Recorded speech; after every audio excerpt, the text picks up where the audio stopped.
Can you talk about some of your new initiatives about shared governance and as including the faculty? And after the no confidence vote from the Faculty Senate and the SGA, do you feel like you've regained their confidence with your new initiatives? Well, as I told them then, actions speak a lot louder than words. And I told them we will work together to continue the success of this great university. And I am fully committed, even during difficult times. And I think they've clearly seen that, and they've seen me.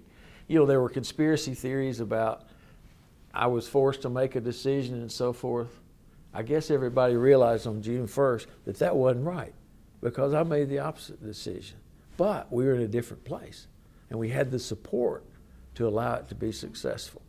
So over the summer and these last months, we've been working real hard, athletics and the community, to solidify a plan. The coaches and their teams have been working hard, and we've never had a more optimistic spirit and a real spirit of can-do and excellence in athletics, and it permeates the whole university. In the shared governance mission, you have a new council, right? Right. Talk about these new initiatives. Well, what we did was we looked at all of our constituents and said, we need to improve the communication. And we've been doing this great work, but we haven't been talking about it together enough. And the Faculty Senate has an important role of being the voice of the faculty. And in a university, shared governance means that we will strive to always make decisions together that are in the greatest good of the whole university. And we've had a great year working together, and I can't appreciate enough the Faculty Senate, their leadership, the Student Government Association, their leadership, the alumni, their leadership. If they hadn't been willing to sit down and see if we could work this out, we wouldn't have been able to be successful.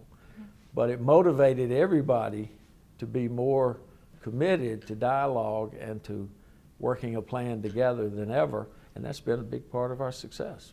For the comprehensive plan, when you made the decision, you talk about how there's a much bigger picture at UAB. There's research in many areas. There's a lot of different education opportunities. Talk about that bigger picture that you were looking at. Well, our budget overall, including our health center and our university, is about $3.5 billion. That's a lot. That's the biggest budget by 3 or 4 times of any university in the state. And that budget is important to meet the broad mission that we discussed. And so athletics budget last year was $30 million. So that's less than 1% of our whole campus.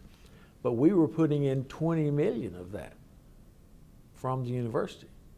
So if we hadn't have been subsidizing so highly, we would have put some millions into education or research and others, and it had gone up every year. So we said, basically, we've got to stop. And this is the most we've ever contributed. We're going to keep that. We weren't going to cut it. But so we got to have other support to help do the things we want to do. And that's what came forward. As the largest single employer in the state, talk about your role in the state's economy and how UAB helps. I know you put a lot of the dollars back into the local economy. Well, it's interesting. You know, as we began to pull data together over 2015, last year UAB gave 1,200 companies in the Birmingham and Alabama area $294 million worth of business alone. We have about a $5+ billion economic impact. And our occupational tax for the city of Birmingham each year is well over $10+ million. And we drive with 23,000 employees, and our student bodies and the families, we affect a huge part of Alabama. So we're excited about that. We take that responsibility seriously.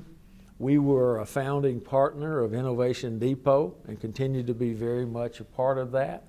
It is running on all cylinders, has about 95 companies, is about full. So they graduate about 10 a year and they bring in another 10. But that's the future businesses of Birmingham, and we want to keep them here. And so we've worked hard with the BBA, the Birmingham Business Alliance, with the city and the county, the mayor. And you're going to hear some very exciting plans about an innovation district and expanding what we're doing at Innovation Depot into a whole new level of a technology village and bringing all our constituents together, laying the infrastructure to have world-class IT, information technology, internet connectivity, which we have now, but we're going to take it to another level. So this will be a magnet for technology and life science companies to want to be in this area. You mentioned that UAB encompasses about 25% of downtown. We're sitting right now in one of the newest buildings as part of that campus. Let's start with, tell me about this building. When does it open and what will be inside? This is our new Richardson Hill Student Center, and it's about a $50 million investment, and it's the finest student center at any university in America today. And our folks, I can't take any credit for it except approving it, but our folks planned this to the nth degree. Everything a student could want about extracurricular life and clubs and dining and meeting and is here. We have a 270 plus seat theater. We have a banquet hall that will seat up to 800 people. And we've got meeting facilities of all kinds. Big dining commons on the first floor that flows outside in front to some tables and a beautiful green space. Our campus green continues to take shape. And we've moved that crosswalk to where it's in the center of the campus green. So it'll be extension of the green. And the space out in front of us will be a beautiful green space. And the parking lot will be visitor parking, because this is where we'll have our welcome center. And we talked with the mayor and the city about planning to close 15th Street down to Regents Park and Railroad Park, so that would become a pedestrian and bicycle straight from our heart of our campus down. So this university center is opening now, but we have our grand opening in January 20th, and it's going to be a game changer for our students. We just opened a few months ago our new student residence hall, 714 beds. It was about a $48 million investment. It's full of freshmen, and all of our housing on campus is full. And we were surprised, but we were going to have to start planning some next phases, and it has just been terrific.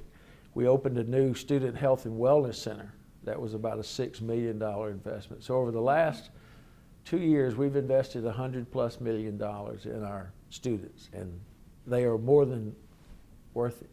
You know, they're why we're here, but they're going to have facilities for their extracurricular as well as their curricular activities. We want them to get a world-class education, be a local and global citizen. We have one of the most diverse campuses as far as student body in America, certainly among comprehensive research universities. So over the next 3 to 5 years, we're going to build 4 or 5 new buildings. A new School of Business, Institute for Innovation building, the Harbert Institute, they gave us a lead gift, the Harbert family.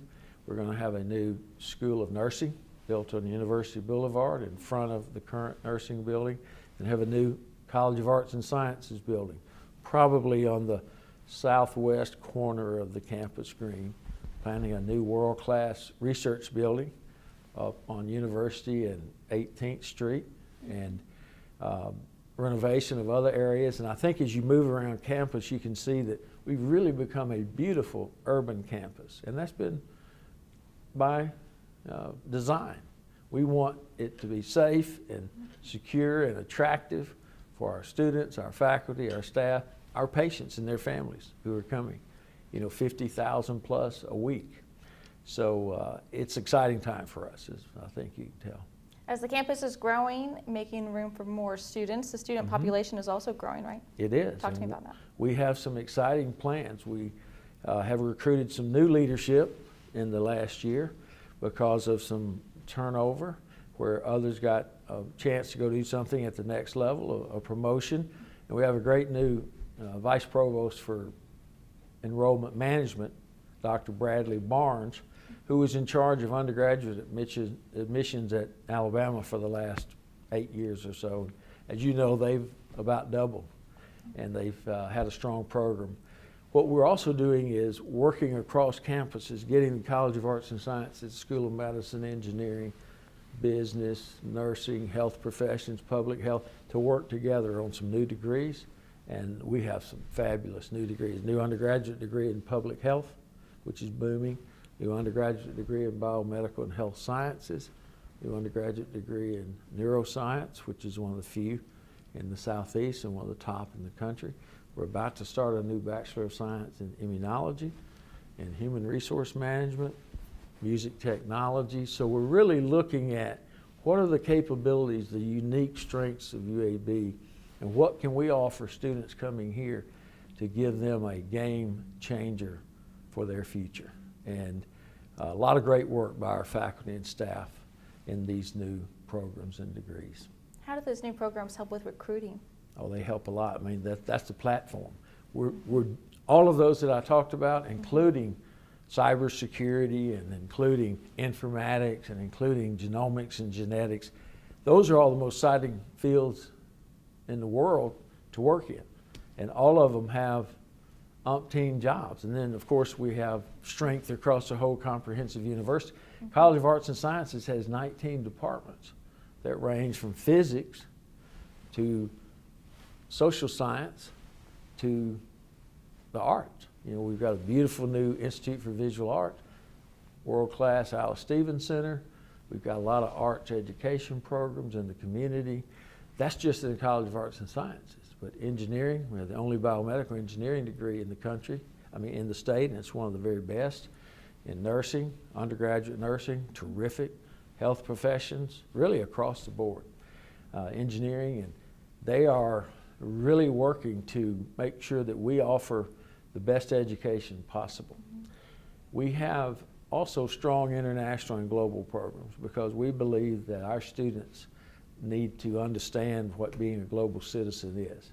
But we also know that that starts right here in our backyard. So we've got a lot of programs working with Birmingham City Schools, Woodlawn, and others. We're working in the rural counties to try to help bring them up to being more college ready. We have a big Gear Up grant, about a $47 million grant to follow about 10,000 middle schoolers all the way through high school with mentoring and counseling and guidance and maybe more advanced academic programs to see if we can get them more ready for either a 4-year or even a 2-year education that'll change their lives, because education, we know, is the great differentiator, and it gives our young people opportunities to a whole new world, just like it has for us.